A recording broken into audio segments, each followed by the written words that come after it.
Hello everyone, இது compiler design unit 2 ஓட 17th lecture.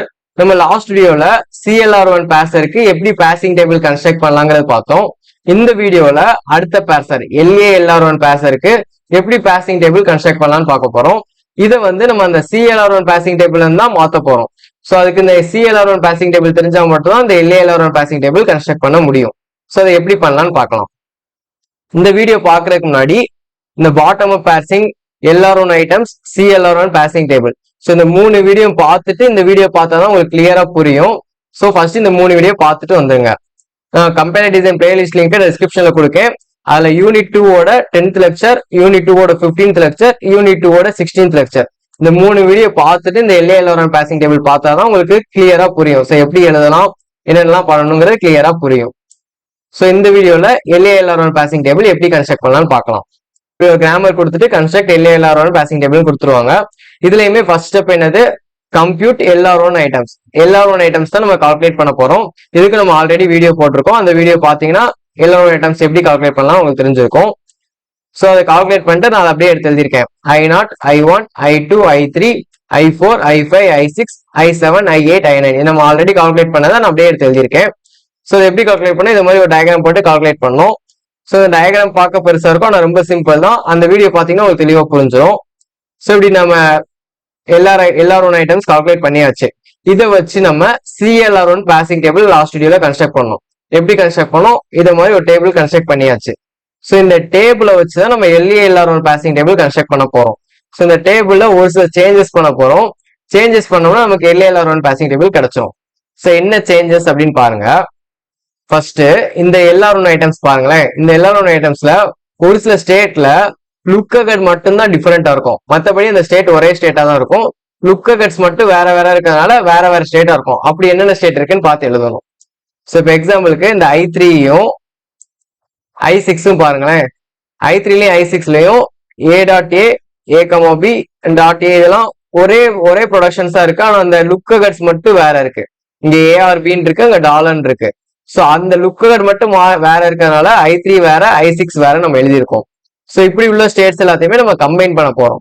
So I3 I6 நம்ம தனித்தனியா எழுதுறதுக்கு பதிலா I36 எழுத போறோம். இதுல LALR1 பாசிங் டேபிள்ல. ஸோ இந்த மாதிரி வேற என்னென்ன ஸ்டேட் இருக்குன்னு பாருங்க.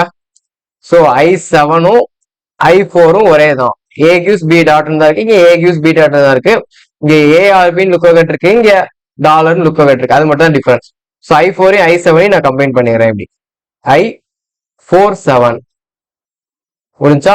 நெக்ஸ்ட் இந்த I9யும் I18 பாருங்க, அதுவும் ஒரே தான். A gives AA டாட், இங்க A gives AA டாட் தான் இருக்கு. இங்க லுக் அகட் ARBன்னு இருக்கு, அங்க டாலர்னு இருக்கு. அதுதான் டிஃபரன்ஸ்.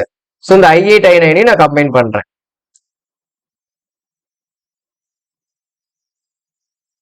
ஸோ இப்படி நான் ஒரு லுக் அகட் மட்டும் டிஃபரெண்டா இருக்க அந்த ஸ்டேட்ஸ் எல்லாம் எடுத்து நான் கம்பைன் பண்ணிட்டே வரேன்.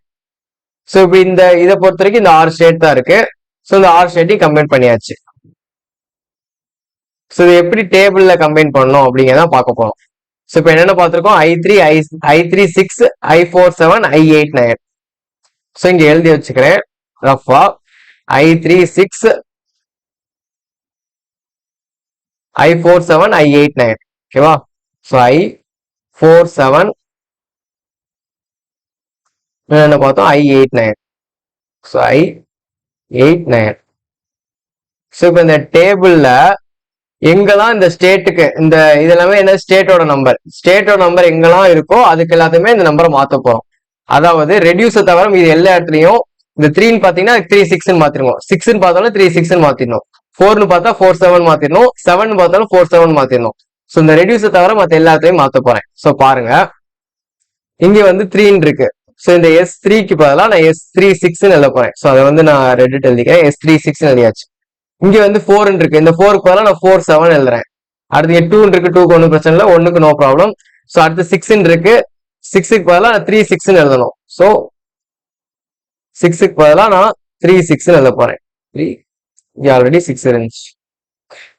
நெக்ஸ்ட் 7 இருக்கு, 7க்கு பதிலாக என்ன எழுதணும், 47 எழுதணும். நம்ம இங்க 47 இருக்கு.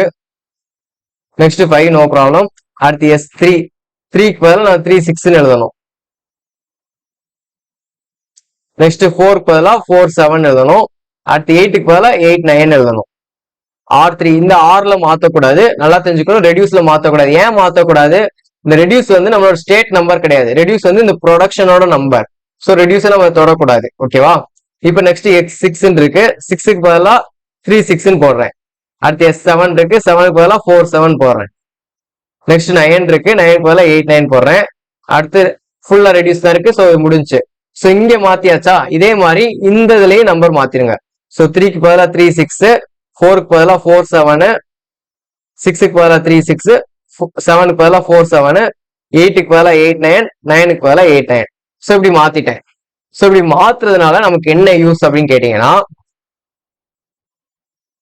ஸோ இப்ப இந்த 3 6 பாருங்களேன், இந்த 3 6ஐயும் இந்த 3 6ஐயும் பாருங்க, ரெண்டும் ஒரே ஸ்டேட் தான். S36 S47 8 9, S36 S47 8 9. So இப்படி ஒரே ஸ்டேட்டா இருக்கிறதுனால ஏதாவது ஒரு ஸ்டேட்டை நான் எலிமினேட் பண்ணிக்கலாம். ஸோ நான் ஏதாவது ஒரு ஸ்டேட்டை மட்டும் நான் அழிச்சு விட்டுறேன். ஸோ இந்த 3 6 நான் வேண்டாம்னு விட்டேன். ஸோ இதை நான் எழுத தேவையில்லை. முடிஞ்சா 1. இப்ப நெக்ஸ்ட் இதுதான் நீங்க கவனிக்கணும். என்னன்னு கேட்டீங்கன்னா, இந்த 4 7. ஸோ இந்த 4 7ம் இந்த 4 7ம் பாருங்க, இதுல வந்து ஷிஃப்ட் எதுவுமே இல்ல, இந்த கோட்டுல எதுவுமே இல்ல, ரெடியூஸ் மட்டும் தான் இருக்கு. ஸோ இந்த ரெடியூஸை வந்து நான் யூனியன் எடுக்க போறேன் இந்த ரெடியூஸ்க்கு. ஸோ யூனியன் எடுத்து, அதாவது மூணு இடத்துல எல்லாம் எந்தெந்த இடத்துல ரெடியூஸ் இருக்கோ அது எல்லாத்தையும் ஒரே ஸ்டேட்ல எழுத போறேன். ஸோ இந்த 4 7லயே இங்க ஏல இருக்கு, பில இருக்கு, இங்க டாலர்ல இருக்கிறதையும் இந்த 4 7 எழுத போறேன், R3ன்னு. புரிஞ்சா?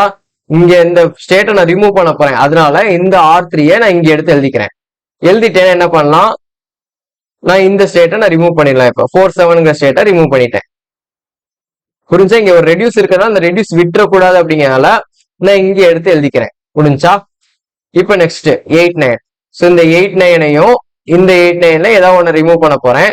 அதுக்கு என்ன பண்றேன், இங்க ஒரு R2 எக்ஸ்ட்ரா இருக்கு, இந்த R2வை நான் இங்க எடுத்து எழுத போறேன். ஸோ நான் இங்க எடுத்து R2ன்னு எழுதிக்கிறேன். எழுதிட்டு என்ன பண்ணலாம், இந்த ஸ்டேட்டை நான் டெலீட் பண்ணிடலாம். ஸோ நான் இந்த ஸ்டேட்டை டெலீட் பண்ணிட்டேன். புரிஞ்சா? இவ்வளவுதான். இப்படி நம்ம மெர்ஜ் பண்ணிட்டு அந்தந்த ஸ்டேட்டுக்கு அந்த நம்பரை கரெக்டா மாத்திட்டு, ஏதாவது ஒரு ரிடக்ஷன் மட்டும் வேற ஏதாவது இருந்துச்சு, ரெடியூஸ் மட்டும் வேற எங்கேயாவது இருந்துச்சு, அந்த ரெடியூஸ்க்கு யூனியன் எடுத்துட்டு மீதி எல்லா ஸ்டேட்டையும் டெலீட் பண்ணிட்டா போதும். இதுதான் நம்மளோட LALR பாசிங் டேபிள். ஸோ இந்த வேல்யூஸ்லாம் அப்படியே எடுத்து நான் LALR பாசிங் டேபிள்ல ஃபில் பண்ண போறேன். ஸோ பாருங்க, இதுதான் நம்மளோட LALR பாசிங் டேபிள். இதுல வந்து இந்த ஸ்டேட்டை மட்டும் சேஞ்ச் பண்ணிடுறேன். 3 6 இருக்கு, 4 7 இருக்கு, 8 9 இருக்கு. ஸோ அதுவுமே நான் இங்க பார்த்து எழுதியிருக்கேன்.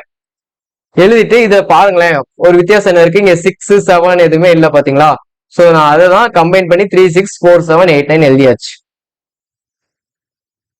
ஸோ இப்போ மற்ற வேல்யூஸ் எல்லாத்தையுமே அப்படியே எடுத்து ஃபில் பண்ண போறோம். ஃபர்ஸ்ட் என்ன இருக்கு, S36 S47. ஸோ இங்க அப்படியே எடுத்து எழுதுறேன், அவ்வளவுதான்.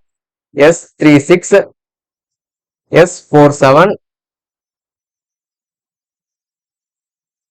நெக்ஸ்ட் என்னது 2 1. ஸோ 2 1. அடுத்து இங்க அக்செப்ட் இருக்கு. நெக்ஸ்ட் என்ன இருக்கு, S36 S47. S36 S47.